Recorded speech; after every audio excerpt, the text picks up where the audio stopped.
شروع اللہ کے نام سے جو بڑا مہربان نہایت رحم والا ہے۔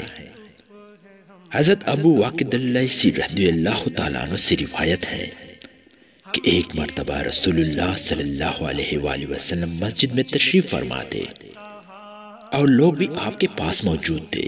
اتنے میں 3 آدمی آئے۔ 2 رسول اللہ صلی اللہ علیہ وآلہ وسلم کی طرف متوجہ ہوئے اور ایک چلا گیا۔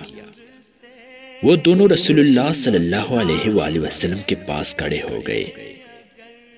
ان میں سے ایک صاحب کو حلقے میں خالی جگہ نظر آئی، وہ اس جگہ بیٹھ گئے۔